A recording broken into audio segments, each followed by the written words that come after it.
नमस्कार दोस्तों, आज फिर से मेरे चैनल गोल्डन कहानी में आपका स्वागत है। हनुमान जी ने संजीवनी बूटी कैसे लाए। रावण वन पक्ष के अनेक शक्तिशाली राक्षस काल का ग्रास बन चुके थे। कुंभकर्ण और अहिरावण की मृत्यु ने रावण को विचलित कर दिया था। अब रावण लक्ष्मण को मारकर वह अति शीघ्र इस युद्ध को समाप्त कर देना चाहता था। इस कार्य को संपन्न करने के लिए उसने इंद्रजीत को आशीर्वाद देकर पुनः रणभूमि में भेजा। इंद्रजीत ने माया के प्रभाव से सीता की एक प्रतिमूर्ति बनाई और उसे रथ पर बिठाकर श्री राम के सम्मुख पहुंचा। इंद्रजीत के साथ सीता को देखकर श्री राम और लक्ष्मण के मन में अशुभ विचार आने लगे। तभी उसने तलवार निकालकर मायावी सीता का मस्तक काट दिया। यह दृश्य देखकर सभी शोक के सागर में डूब गए। श्री राम दुखी होकर विलाप करने लगे। लक्ष्मण लगभग मूर्छित से हो गए। ऐसे समय में विभीषण आगे आए और श्री राम से बोले, भगवान शोक का त्याग करें, इंद्रजीत मायावी है। उसने जिस सीता का मस्तक काटा है वह माया से बनी सी थी। वास्तविक सीता जी अशोक वाटिका में सुरक्षित है। विभीषण की बात सुनकर श्री राम लक्ष्मण पुनः जोश से भर गए और दुगुने वेग से शत्रुओं पर आक्रमण करने लगे। अपनी माया को विफल देखकर इंद्रजीत ने वानरों पर बाणों की तेज वर्षा आरंभ कर दी। तब सहायता के लिए लक्ष्मण आगे आए। उन्होंने इंद्रजीत के सभी बाण काट दिए। दिव्य बाणों के प्रयोग से उसके रथ को छिन्न भिन्न कर दिया। स्वयं को संकट में देखकर इंद्रजीत ने ब्रह्मास्त्र का प्रयोग कर डाला।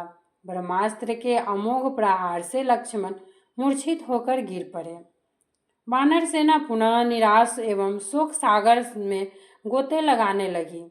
श्री राम शीघ्रता से लक्ष्मण के पास पहुंचे और उन्हें गोद में लेकर विलाप करने लगे। अपने प्रिय भाई को इस प्रकार काल के मुंह में जाते देख उनका हृदय भर आया। ऐसी स्थिति में जावंत ने श्री राम को ढाढ़स बांधकर सुसेन वैद्य को बुलाया।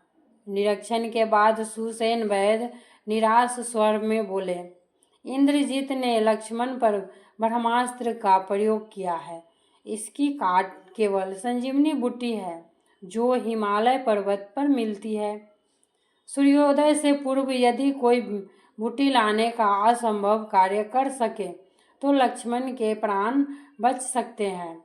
हनुमान ने यह असंभव कार्य करने का प्रण किया और श्री राम को प्रणाम कर पवन वेग से हिमालय की ओर उड़ चले। रावण की आज्ञा से मार्ग में काल नेमी राक्षस ने उन्हें भ्रमित करने का प्रयास किया, लेकिन हनुमान उसकी माया समझ गए। उन्होंने उसका वध कर दिया और हिमालय पर जा पहुँचे। वहाँ से संजीवनी बूटी को पहचान नहीं सके। कार्य में विलंब होते देख उन्होंने पूर्व पर्वत को ही उखाड़ लिया और उसे लेकर समय से पूर्व लंका लौट आए। सुसेन वैद्य ने शीघ्रता से लक्ष्मण का उपचार किया। औषधि ने असर दिखाया और लक्ष्मण स्वस्थ होकर उठ बैठे। श्री राम ने प्रसन्न होकर हनुमान को हृदय से लगा लिया।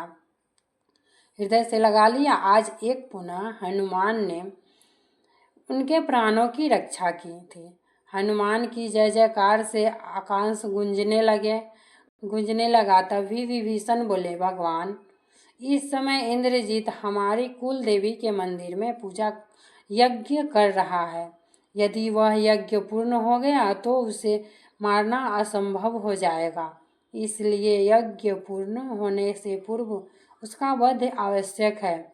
लक्ष्मण ने इंद्रजीत को मारने का प्रण किया और श्री राम की आज्ञा लेकर सुग्रीव, विभीषण, हनुमान आदि वीरों के साथ उस स्थान पर जा पहुंचा जहां यज्ञ हो रहा था।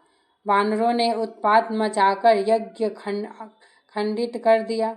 क्रुद्ध होकर इंद्रजीत यज्ञ बीच में ही छोड़कर लक्ष्मण से युद्ध करने लगे। परंतु इस बार लक्ष्मण उसे कोई अवसर नहीं देना चाहते थे।